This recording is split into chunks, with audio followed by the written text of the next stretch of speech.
Assalamu alaykum, hörmətli televizor görgüçülər. Yaxşımsızlar? Yaxşımsızlar. Dünya Uyghur Qurultayı Tor televiziyasının günlük xəbərlər proqramısıga hammanglar xush kelibsizlar.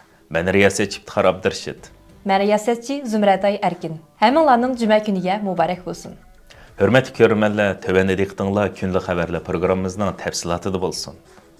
Mustabid Xitoy hokimiyatining Uyg'urlar qaratgan irqiy qirg'inchiligi, bo'libmi madaniyat qirg'inchiligi yuqori palliga ko'tarilgan, ko'plagan mayir san'atkorlarimiz turma va jazo lagerlariga qamalgan, Uyg'urlar Xitoyning an'anaviy kiyimlarini kiyib changchil o'ynashga, atalmish Junxo madaniyatini qabul qilishga majburlanayotgan bir paytda chet ellardagi Uyg'ur qarindoshlarimiz, bo'libmi yosh o'smirlarimiz 2024-yillik Navro'z bayramini mol mazmunli san'at nomerlari bilan kutib olish orqali Xitoyning Uyg'urlarga yurgizayotgan madaniyat qirg'inchiligini yana bir qatam dunyo jamoatchiligiga eslatib o'tish bilan birga o'zlarining Uyg'ur madaniyat san'atiga bo'lgan cho'nqir ishtiyoqini va sevgisini namoyon qilishdi.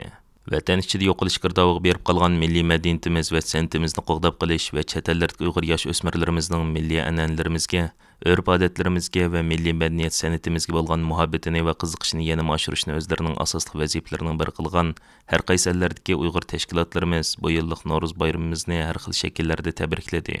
Dünya Uyghur Qurultayıning raisi Dolqan İsa Efendim 2024-yillik Navro'z bayrami munosabati bilan bugun istansimiz qilgan tabrik so'zida butun Sharq Turkiston xalqining an'anaviy bahor bayrami hisoblangan Navro'z bayramini qutlaydiganligini ifoda qilish bilan birga mustabid Xitoy hokimiyatining Uyg'urlarning milliy an'analarini, milliy madaniyat san'atini va milliy aloyidliklarini butunlay yo'qotish nishoniga aslo yetolmaydiganligini, har qaysi ellarda Uyg'ur tashkilotlarimiz tomonidan o'tkazilgan Navro'z faoliyatlarida Uyg'ur o'smirlarimizning o'zlarining milliy madaniyat san'atiga ko'rsatgan qiziqishining, muhabbatining va sevgisining buning jonli isboti ekanligini eskartib o'tdi.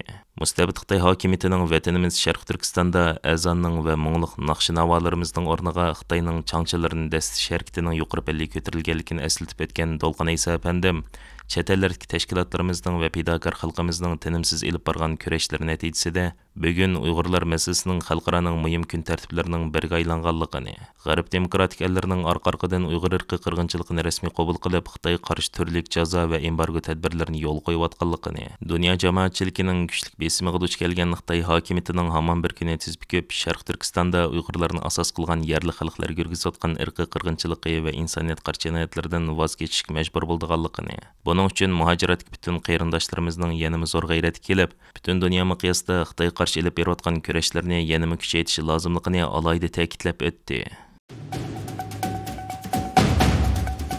Aqsaray Torining 2024-yili 3-oyning 19-kunidagi maxsus xabarga asoslanganda Amerika prezidenti Jo Bayden dunyodagi Navro'z bayramini tabriklaydigan xalqlarni tabriklab bayonot e'lon qilgan. Bayonotda mundaq deyilgan: "Bugun men va xonimam ikkimiz dunyodagi millionlagan kishining uyg'onish, o'zini yangilash va qaytadan jonlanish kuni bo'lgan Navro'zni tabriklaymiz. Davlatimizdagi Navro'z ahli bir yerga jam bo'lib bu bayramni tabriklaganda va uni Amerika madaniyatidagi xushallikning bir qismiga aylantirganda, u Amerika ro'yini aks ettirdi ham bizga umid bag'ishlaydi.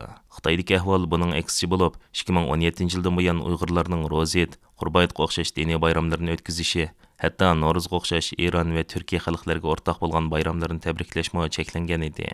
Ammo Xitoy millatining an'anaviy bayramlaridan bo'lgan Chag'an, Panus bayrami degandek bayramlarni Xitoy hukumatining tashviqoti, hatto majburlash ostida vatanimizda ommalashishga yuzlanganligi ma'lum. Mutaxassislar va kishilik huquq tashkilotlari Uyg'urlarning an'anaviy bayramlarining cheklanib, Xitoy bayramlarini o'tkazishga majburlanishini madaniyat qirg'inchiligining bir qismi deb baholangan edi. Navro'z bayrami Uyg'urlarning an'anaviy bahor bayrami bo'lib, kun bilan tun tanglashgan 3-oyning 21-kuniga to'g'ri keladi. Bu bahorning, ya'ni kon yilning oxirlashib, yangi yilning boshlanganligidan derak beradi. Shunga u yangi kun deb ataladi.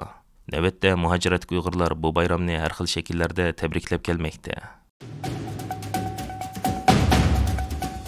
Bloomberg xabarlar torining 2024-yili 3-oyning 20-kunidagi xabarga qaraganda, Bayden hukumati Xitoyning Huawei guruhiga bog'lanishli bo'lgan bir turkum yerim o'tkazgich sanoat shirkatlarini qora tizimga kirgizishni o'ylashmoqda ekan. Navbatda mikro'zak ishlab chiqaradigan Chengdaosin, Swishore, Shenzhen Penson texnika guruhining qora tizimga kirgizilganligi ma'lum bo'lgan. Shuning bilan bir vaqtda Amerika amaldorlari mikro'zak ishlab chiqaradigan Changshin texnik shirkatiga embargo qo'ymoqchi ekan. Reuters agentligining xabarda aytilishicha, 2019-yili Huawei şirketi Amerika davlat xavfsizligi tahdid deb qaralib qora tizimlikka ilingan bo'lib, 2020-yili 9-oyda Xitoyning harbiy sanoatiga yordam bergan deb qaralib cheklamaga uchirgan. Amerika Savdo ministrligi belgilama chiqarib, bu shirkatlarga texnik ta'minlaydigan Amerika shirkatlarini hukumatdan ruxsat olishga buyurgan. Halbuki, Amerika şirketleri ularni texnik bilan ta'minlaydigan necha milliard dollarlik mahsulot setish ruxsatiga erishgan. Bu sabab bilan Amerika Avam palatasi Amerika Xitoy raqobati alayda komiteti raisi Mike Gallagher Biden hukumatini Xitoyga Amerikaning texnikasini eksport qilishda yanada qattiq tadbir qo'llanishga chaqirgan edi. Amerika hukumati yillardan buyon bexatarlik masalasini ko'z tutib, Huawei'ning 5G internet uskunalarini ishlatishini cheklagan edi.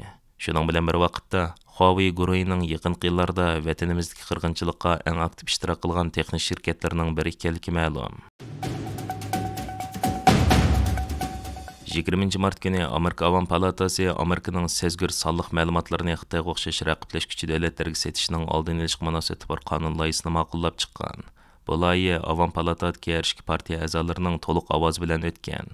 Janubiy Xitoy Attiganlik pochta gazetining deyishicha, bu qonun loyihasi Amerikadagi sonliq ma'lumot vosita shirkatlarini hukumat tarqatgan kimlik, moliya hisoboti nomeri, gen uchiri, aniq jo'grafiyalik o'rin uchiri va el-xatga o'xshash xususiy aloqalarni setishdan cheklaydi ekan. Nolga qarshi 114 ovoz bilan o'tgan bu loyiha Amerika Avam palatasining Energiya va savdo komitetining Demokratlar partiyasidan bo'lgan a'zosi Frank Pallonning qo'llashi bilan tanishtirilgan.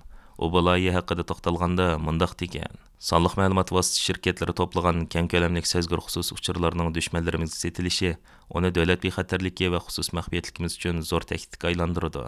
Xitoyga o'xshash davlatlar bu uchurlardan foydalanib turib, murakkab ta'sir ko'rsatish harakatlarini qo'zg'ay oladi, josuslik qila oladi. Ma'lum bo'lishicha, yuqoridagi bu qonun loyihasi Amerika Avam palatasida oldingi hafta ma'qullikdan o'tgan TikTok appini Xitoydagi ana shirkatidan ayirishga majburlash haqidagi qonun loyihasiga yondosh chiqarilgan ekan. TikTok haqidagi qonun loyihasini tanishtirgan Amerika Xitoy strategik raqobat alayda komitetining raislaridan biri bo'lgan Raja Krishnamurti bu vaqtda to'xtalganda, bu ikki qonun loyihasi bir-birini to'liqlaydi. Sonliq ma'lumot vositalarini cheklash orqali biz dushmanlarimizning boshqa manbalar orqali amerikaliklarning sonliq ma'lumotlarini setilishini tavsiyalaymiz degan. Sonliq ma'lumot vosita shirkatlarini Xitoy va Rossiya qatorliq raqiblashuvchi davlatlarga amerikaliklarning sonliq ma'lumotlarini setishdan cheklaydigan bu qonun loyihasi oldimizgi kunlarda Kengash palatasida ovoz qo'yilib, ma'qullikdan o'tsa, Prezident Bidenning qo'l qo'yish bilan ondan rasmiy qonunga aylandi. Biroq Janubiy Xitoy sahar-gezitiga so'z qilgan bir qism mutaxassislar Amerikadagi Facebook, Google va X qatorliq suplarning eng chong sonliq ma'lumot vositalari ekanligini, sonliq ma'lumot setish negizlik savdo endisisi bo'lgan bu shirkatlarning cho'qim bu qonun loyihasiga qarshi harakat qilishi mumkinligini bildirgan. Bu mutaxassislar yana Amerika Davlat Majlisining to'liq ovoz bilan bundaq bir loyihani ma'qullab chiqishini bu sohadagi belgilik ilgirlash deb baholagan. Hurmatli ko'rurmanlar, yuqorida diqqatingizga kunlik xabarlar programmamizning tafsilotini sundik. Keyin qatimliq sonimizgacha ko'rishgacha omon bo'lgaysizlar. Stansimizning YouTube kanaliga a'zo bo'lishni unutmang. Xayr xo'sh.